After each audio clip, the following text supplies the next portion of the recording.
Did you know that getting into the military is actually harder than getting into Harvard? Yeah, you heard that right. It's true. You know how sometimes people apply to college after college after college, can't get in anywhere, but then they enlist in the military? Well, there are some pretty strict requirements to get in, especially for certain jobs. And if you don't meet these requirements, it doesn't matter if you have straight A's and a 1600 SAT score. You won't get in. These are the requirements to become an officer in the United States Marine Corps. The requirements for the other branches aren't different. So before we begin, all jokes aside, becoming a service member is not an easy task. Each branch has high standards when it comes to physical fitness, mental aptitude, moral character, and medical qualifications. It takes a special kind of person to serve their country, and only the best of the best make it through the rigorous selection process. Whether you're considering joining the Marines, Army, Navy, Air Force, or Space Force, know that you'll have to go through intense training and face numerous challenges along the way. But if you're up for the task, then by all means, apply and see where your journey as a service member will take you. Now let's dive into this list. Number 6, you can't have bad eyesight. Having bad eyesight isn't just annoying, it can also disqualify you from serving in the military. Eye exams are an important part of the military recruitment process, and those who fail to meet the visual requirements may be rejected from service. This is because service members need to have good eyesight for a variety of reasons, especially depending on what job they want. For example, pilots obviously need to have excellent vision to fly aircraft safely. But many other roles also require sharp eyes. Being able to see clearly is essential for operating complex equipment, identifying potential threats, and maintaining situational awareness. In fact, during basic training, there are many tasks that have to be done with perfect vision, like cleaning weapons.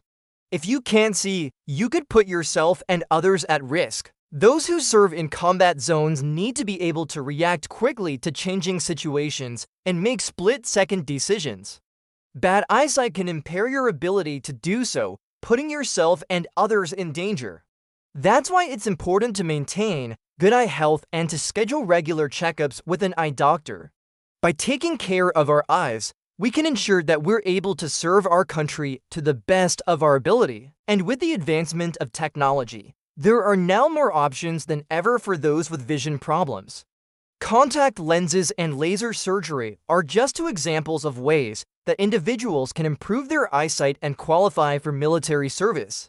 While the military has high standards when it comes to vision, it's not impossible for those with poor eyesight to serve their country. With proper care and treatment, many individuals can achieve the necessary visual acuity to become service members.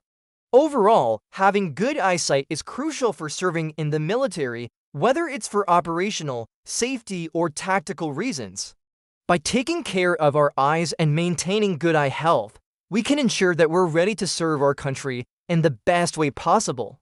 Number 5, you can't be diabetic. Sorry, future soldiers, but being diabetic could put your military career on hold. While diabetes is a manageable condition, the military has to take into account the health risks associated with the disease and its potential impact on a service member's ability to perform their duties.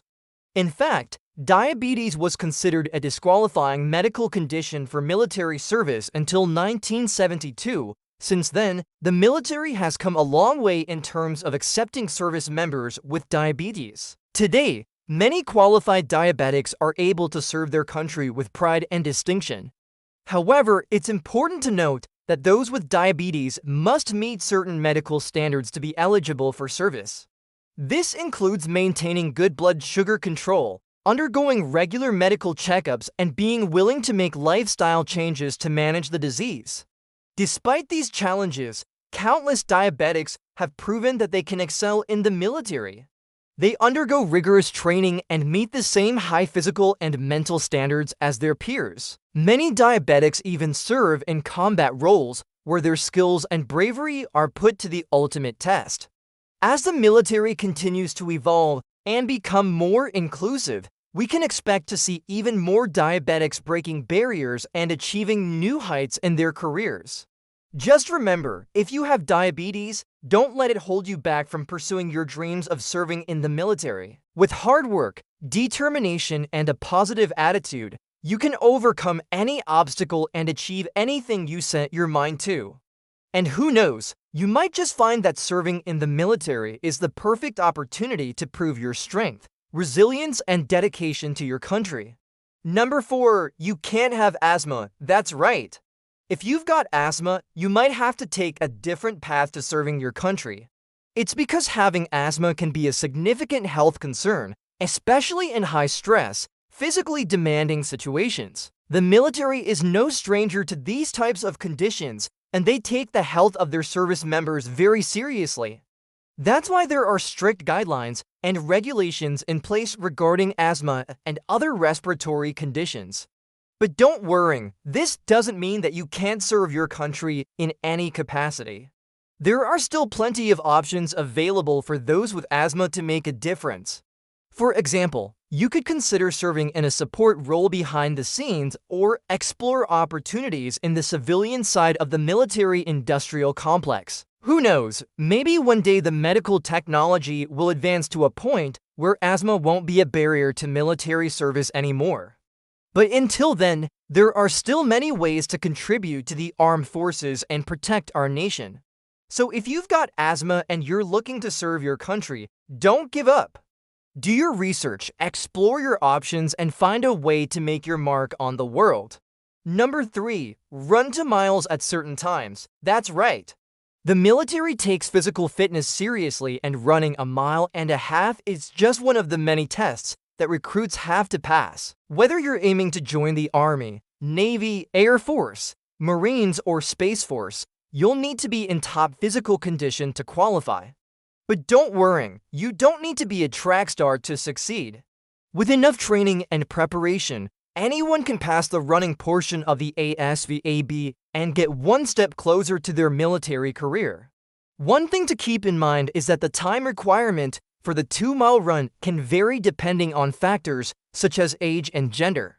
So be sure to check the latest standards before you start training. Remember, practice makes perfect, so lace up your shoes, hit the pavement, and get ready to pass that 2-mile run with flying colors. Who knows, maybe you'll even discover a passion for running along the way. Number 2, do a certain amount of push-ups or sit-ups. That's right. Doing a certain amount of push-ups and sit-ups is one of the requirements to get into the military. Push-ups and sit-ups are some of the most fundamental exercises in any fitness routine, and they're a staple of military training. Whether you're looking to join the Army, Navy, Air Force, Marines, or Space Force, you'll need to be prepared to demonstrate your strength and endurance through these classic exercises. Don't worry, though, the required number of push-ups and sit-ups is achievable with some practice and dedication. Start with whatever number you're comfortable with and work your way up from there. Remember, it's not about being the strongest or the most athletic. It's about showing that you're willing to put in the effort and work hard to meet the standards. So put on some comfortable clothes, find a quiet spot, and start counting those reps. With some sweat and determination, you'll be well on your way to meeting the push-up and sit-up requirements and taking the next step towards your military career. And hey, who knows, maybe you'll even discover a newfound love for fitness along the way. Number 1, 80% of the population has been removed based on those requirements alone. Yes, you heard that right. A whopping 80% of the population doesn't meet the requirements to get into the military. It's true, some people might think that the military would accept anyone willing to serve their country, but that's not the case. The military has high standards, and they're not afraid to weed out those who don't meet them. Let's start with the obvious physical requirements. The military needs its members to be in top physical condition. So it's not surprising that many are eliminated during physical exams or during the initial fitness tests. But it's not just about being physically fit.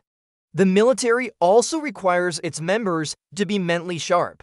That's why many applicants are turned down due to low scores on intelligence or aptitude tests. And let's not forget about moral character.